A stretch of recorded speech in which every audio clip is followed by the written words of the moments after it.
write the equation of a line that's perpendicular to a given line. We need to first know what the slope is of that line. So convert it to slope-intercept form. Subtract the 5x to the other side. Now we have slope-intercept form, which means the slope here is -5. But we want a perpendicular line, which means we're going to take that slope, we're going to flip it to the reciprocal, so 1/5.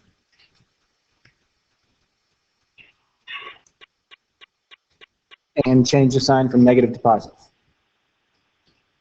Then we'll take the point 7, 7, and we're going to write our equation in point slope. So y minus the y coordinate equals m,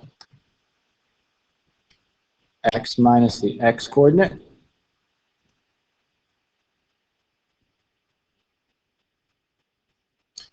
And then distribute, so 1/5 x minus 1 times 7 is 7, 5 times 1 is 5.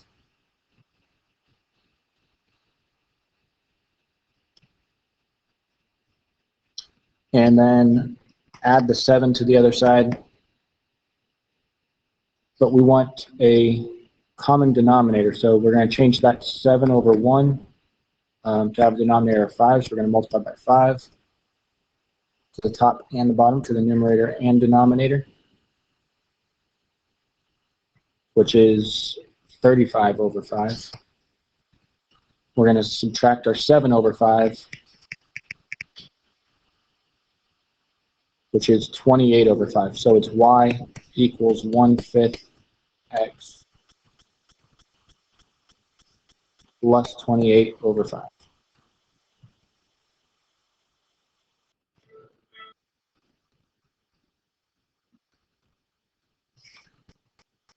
So now we're going to do a parallel line, parallel to the line that passes through 2, 5 and -6, 13. So let's find the slope of that line by taking y minus y, so 13 minus 5, over x minus x. So that's 8 over -8, which is -1.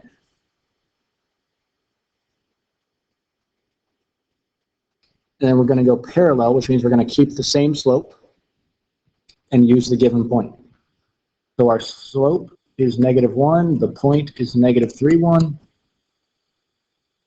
And then point slope form is y minus the y coordinate equals m x minus the x coordinate. So minus -3 is plus 3.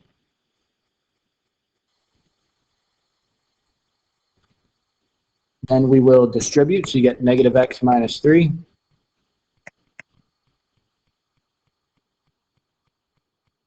And add the 1, so you get y equals -x. -3 plus 1 is -2. So y equals -x minus 2.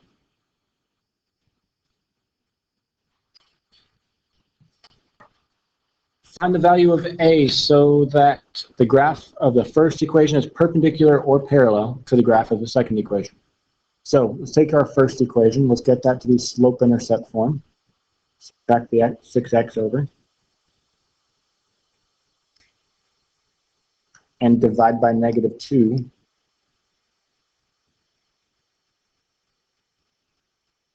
So we get y equals -6 over -2 is 3. And then 7 over 2. The only part that matters is the slope. The slope is 3. So if we want parallel, the parallel line is also going to have a slope of 3, where a is the slope right there. If we want a perpendicular line, we're going to change that 3. We're going to flip it to 1/3 and change the sign so that it's negative.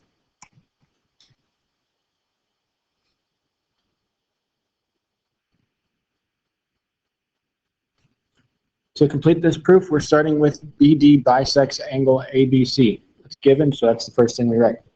If it bisects, that means it cuts an angle, the angle that it bisects, it cuts it in half into 2 equal pieces. So that means Those two equal pieces are right there, angle 2 and angle 3. They're equal or congruent. We were also given angle 1 is congruent to angle 3, so then if we replace the 3 with the 2 because they're equal with substitution,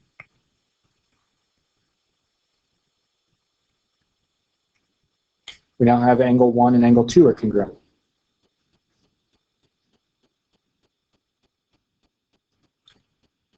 For these lines, angle 1 and angle 2 are alternate interior angles, and we just said that they are equal. So now we know that DA is parallel to BC because the alternate interior angles were congruent.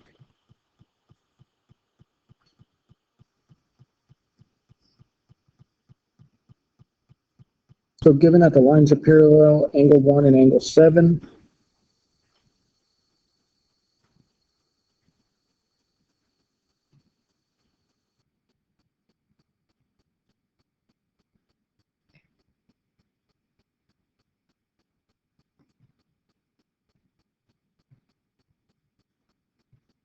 angle 1 and 7 are not going to be congruent because angle 1 would be the same thing as angle 5. And we know that angle 5 and angle 7 are supplementary. So that means angle 1 and angle 7 are supplementary. So we will write the equation. 9x minus 2 plus 13x plus 6 equals 180 because they are supplementary. Combine like terms.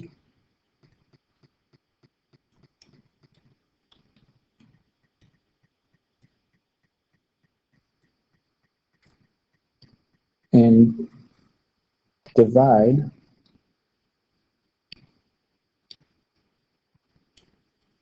we get x equals 8. But the question says, what's the measure of angle 8? Angle 8 would be the same as 5, which is also the same as angle 1. So let's plug in 8 to find out the measure of angle 1. 9 times 8 is 72 minus 2. It's 70 degrees.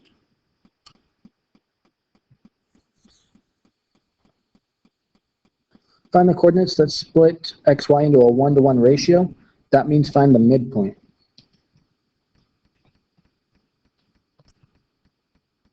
Midpoint formula is x1 plus x2 divided by 2, y1 plus y2 divided by 2. So x is 5/12, so we plug in the 5 and -1 divided by 2. And we plug in the y coordinates, 12 and 3. So that's 4 divided by 2 and 15 divided by 2, which is 2, comma, we'll just say 15 over 2. So that's the midpoint, and the midpoint splits the segment into a 1-to-1 ratio.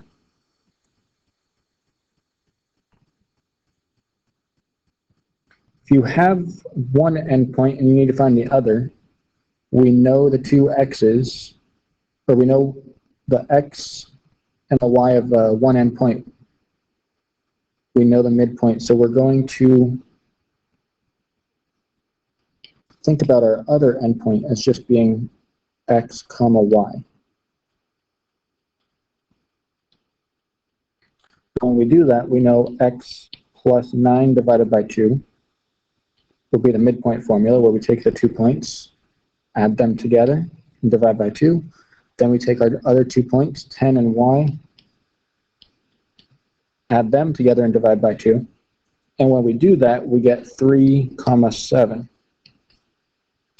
So that means x plus 9 over 2 equals 3.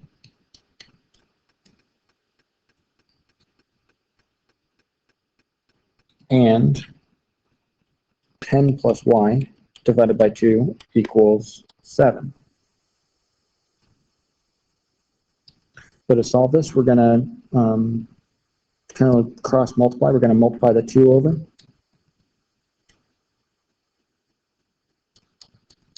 So x plus 9 equals 6, which means x equals, subtract the 9, you get negative 3. Same thing, we're going to multiply by 2, you get 14.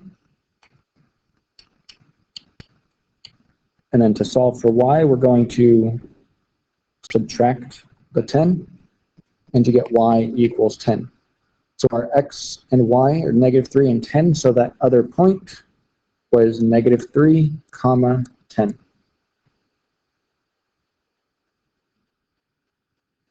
To bisect the given line segment, you're going to take your compass, put it on one endpoint,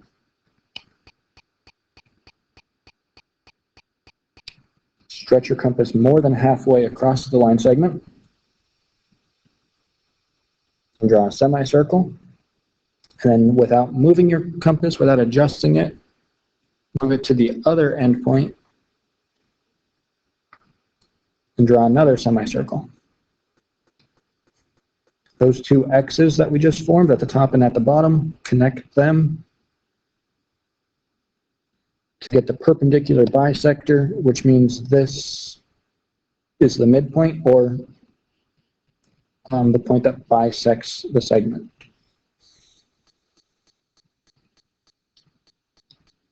We're going to use a compass and straight edge this time to copy an angle.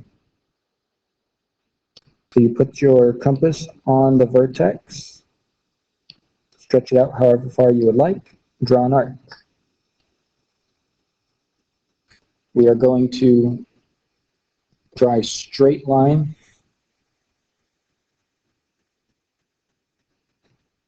which is the beginning of our other angle. And then move your compass and you're going to make the exact same arc.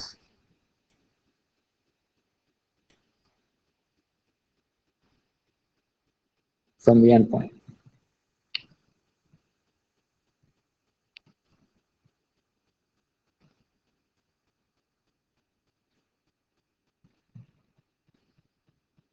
Then take your compass and measure the opening of that angle. Move your compass to where we're trying to create the copy and draw an arc of that opening. And then the X is our other point that the angle needs to pass through. And there's a copy of the angle. Then we're going to construct a ray that bisects the copy. So you can have your compass set to whatever length you want.